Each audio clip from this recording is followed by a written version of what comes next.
L'ennemi des millions, c'est le désordre. Montrez-moi quelqu'un qui est désordonné, je vais vous montrer quelqu'un qui peut rester toujours au même niveau. L'onction va couler sur sa vie pendant des années. Le feu va venir ouvrir les portes, mais lui-même va ressortir encore avec les mêmes problèmes. Pourquoi? Parce qu'il n'a pas appris à être ordonné, parce qu'il n'a pas appris à être organisé, parce qu'il n'a pas appris à budgétiser. C'est quelqu'un qui ne connaît pas ce qu'on appelle la dépense et qui ne connaît pas ce qu'on appelle la consommation. Il y a ce qu'on consomme plutôt, et il y a ce qu'on dépense plutôt, et il y a ce qui entre. Il ne sait pas faire la différence entre les deux choses. Il est désordonné, il mélange tout, et tout est mélangé chez lui. Dieu m'a dit un jour, mon fils, quand tu veux connaître comment ça va dans la tête de quelqu'un, regarde comment sa maison est. Le désordre de ta maison est l'expression de ce que tu as du chaos, du tohu-bohu dans la tête. C'est pourquoi au commencement la terre était informe et vide, et la Bible dit qu'il y avait des abîmes, il y avait du tohu-bohu au début.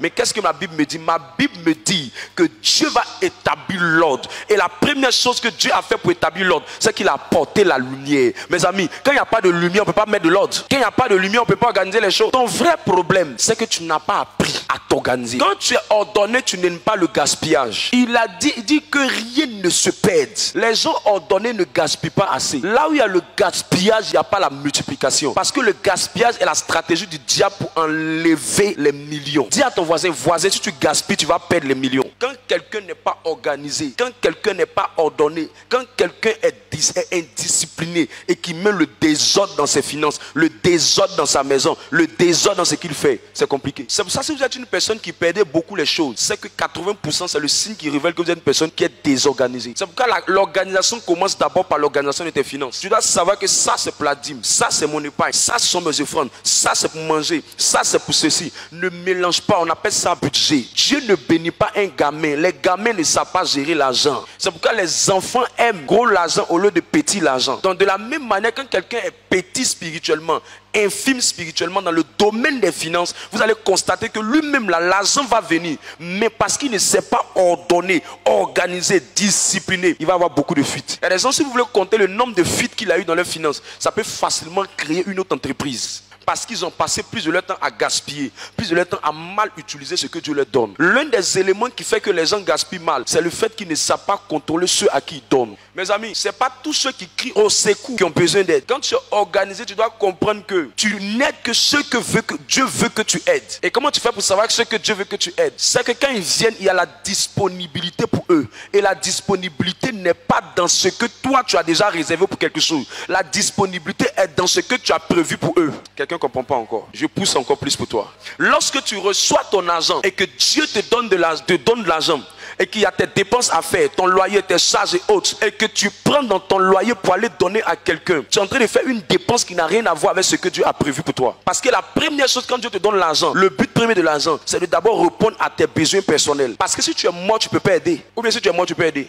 Donc c'est parce que tu vis et que tu payes ta maison et que tu arrives à vivre que tu peux aider. Une soeur m'a dit non, ma maman au village, je veux l'aider. Je lui ai dit si tu es morte là, et si ta maman, tu peux l'aider. Donc avant de commencer à organiser de l'argent vers ta maman, commence à discipliner ta propre vie. Et elle est en train de faire ses études. Dieu lui a fait grâce, elle a eu un petit stage. Elle veut commencer à régler les problèmes de la famille. Je lui ai dit si tu commences par cette méthode, tu finiras dans la frustration. Parce que dès l'instant où tu as commencé quelque chose que tu ne peux pas terminer, c'est comme ça que la sorcellerie est entrée. Parce qu'ils ont vu, ah mais tu nous as aidé, ça veut dire que tu as beaucoup d'argent. Sorcier ne connaît pas petit argent. Dès que tu aides, tu dis que tu es riche. Et richesse de Dieu puis richesse de sorcier, c'est pas pareil. Est-ce que quelqu'un comprend ce que je veux dire? Donc du coup, quand Dieu te met l'argent dans tes mains, s'il a mis l'argent dans tes mains, c'est d'abord pour ce dont tu as comme besoin direct. Ta maison, tes charges. Point. Maintenant, quand Dieu sait que quelqu'un doit venir, il va s'arranger pour que la période où la personne doit venir là, il va s'arranger pour que dans cette période-là, s'il sait que le loyer là, c'est l'argent que tu dois prendre pour aider quelqu'un, il va s'arranger pour que quelqu'un d'autre paye ton loyer. Ou bien, si quelqu'un ne peut pas payer ton loyer, il va s'arranger pour que la période là, tu payes, mais tu as un bonus quelque part. Et quand le bonus est venu, ça fera que quand la personne s'est présentée, elle est venue au moment où le bonus était là. Ça veut dire que c'était pour elle, une partie dedans. Mais dès l'instant où l'aide finit par toi-même te détruire, l'aide finit par toi-même t'empêcher de répondre à tes charges fixes, ça devient un désordre. J'ai entendu des gens qui disent non, je suis un chef d'entreprise, je n'ai pas pu payer mon loyer parce que j'ai beaucoup aidé les gens. C'est stupide, c'est stupide. No sense, no sense. La chose qui montre que vraiment tu es organisé, c'est que la charité bien ordonnée commence par soi-même. Jésus lui-même, quand il a rompu le pain, la première personne à manger c'est lui. Il rompit le pain et lui-même l'a goûté puis l'a partagé aux autres. Ça veut dire qu'avant de commencer à faire pour les autres, il faut commencer à penser d'abord comment tu vas toi-même mettre de l'ordre dans ce que toi tu as. On n'augmente pas ce qui est désordonné. On augmente ce qui est ordonné. Quand il n'y a pas d'ordre, il n'y a pas de bénédiction. Tu n'aimes pas les pauvres que Dieu. Donc ne me dis pas que tu es tellement rempli de compassion. C'est la fausse compassion. La preuve, quand quelqu'un a une fausse compassion même là, ça active dans sa vie l'ingratitude. Parce que ceux que tu appelles les ingrats là, c'est les personnes que Dieu t'a pas envoyé d'aider. Quand Dieu t'envoie pour aider quelqu'un, Dieu va s'arranger pour que ce que tu as fait comme aide là, même quand la personne ne reconnaît pas, quelqu'un reconnaît à la place de la personne. Parce que notre Dieu met toujours les moyens de ce dont vous avez besoin. C'est pour ça qu'il dit, Dieu vous donnera de ce dont vous avez besoin pour toute bonne œuvre.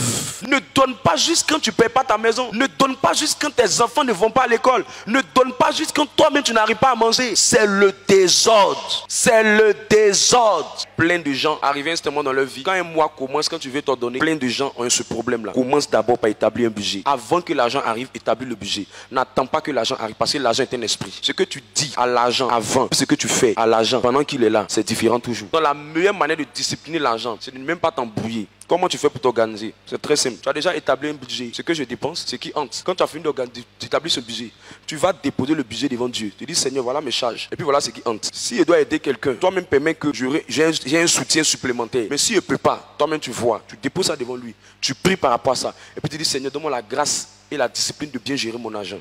Quand tu finis de prier devant le Seigneur, il y a une force qui va entrer en toi. Quand l'argent va venir, puisque Dieu est le maître de l'argent, il te donnera la force de dominer sur l'argent. Du coup, tu vas donner une bonne orientation à l'argent. Quand l'argent est dominé quelque part, il vient beaucoup là-bas. Quand l'argent n'est pas dominé quelque part, il vient moins là-bas. C'est pour ça que vous allez remarquer que dans la maison des personnes qui sont très prospères, il y a de l'ordre. Dans la maison des personnes qui sont très pauvres, il y a le désordre. Vous n'avez pas remarqué? Remarquez que les pauvres, la plupart du temps, ils mettent les sous-pieds là où on ne peut pas mettre les sous-pieds. Ils ont des placards spécialement pour sous-pieds.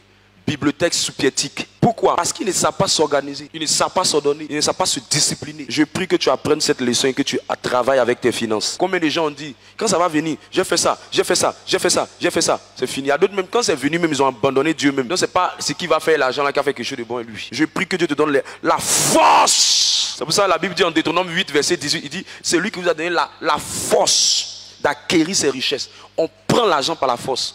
Ce qu'on appelle la force financière. Reçois cette force.